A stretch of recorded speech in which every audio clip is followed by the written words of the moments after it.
আসসালামু আলাইকুম। প্রচণ্ড রোদের মধ্যে কাঁচা কামের কাজ করতেছে অনেকগুলা শ্রমিক মিলে। মূলত আমি এসেছি একটা ভাটাতে আমাদের এখানে, যেখানে কিনা ইট তৈরি করা হয়। আর এই মাটিগুলা দেখতেছেন নরম করে কিন্তু ইট তৈরি করার জন্য নিয়ে যাওয়া হচ্ছে। এই মাটিগুলা 3 ধাপে কিন্তু প্রসেসিং করা হয়। ফার্স্টে পানি দিয়ে ভিজায়, তারপরে সেটা মেশিনের উপরে দেয়, মেশিন থেকে নিচে নামিয়ে সেই মাটিগুলা নিয়ে যাওয়া হয় ইট প্রস্তুত করার জন্য। আর যেহেতু এটা রমজান মাস চলতেছে, প্রচণ্ড রোদ, অনেকে কিন্তু রোজা রেখেও কাজ করতেছে শ্রমিক ভাইয়েরা, শুধুমাত্র পেটের তাগিদাতে। তাদের নিজস্ব বাচ্চা কাচ্চাদের জন্য কিন্তু এই কঠোরভাবে পরিশ্রম করে।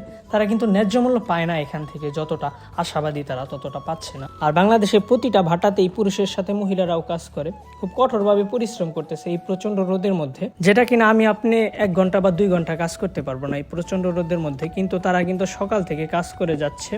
আর প্রতিভার কথা কি বলবো, একজন আরেকজনকে মাটি দিচ্ছে, সে ইটা তৈরি করতেছে একবারে অ্যাকুরেট ভাবে। মাটিগুলো অল্প হরফির হচ্ছে, কিন্তু আপনি দিলে কিন্তু এটা সম্ভবই না, একটা বেশি হবে একটাই কম হবে। খুব সুন্দরভাবে প্রসেসিংয়ের কাজ করতেছে, যেটা আমার কাছে খুবই ভালো লেগেছে, মনোমুগ্ধকর দৃশ্য, যেটা আমি আগে কখনো দেখিনি। যার কারণে অনেকক্ষণ যাবত দাঁড়িয়ে দাঁড়িয়ে দেখতেছিলাম এই প্রসেসিংয়ের কাজটা। আর ইটাগুলা তৈরি করে রোদে রাখতেছে, এইগুলা তারপরে উঠায় ওই যে উপরের গুলার মতো দেখেন ওইগুলার মতো রাখবে। এরপর কিন্তু 15 থেকে 10 দিন পুড়িয়ে তৈরি করা হবে ইট। এভাবেই কিন্তু প্রসেসিংয়ের কাজ করে সুন্দরভাবে সবাই।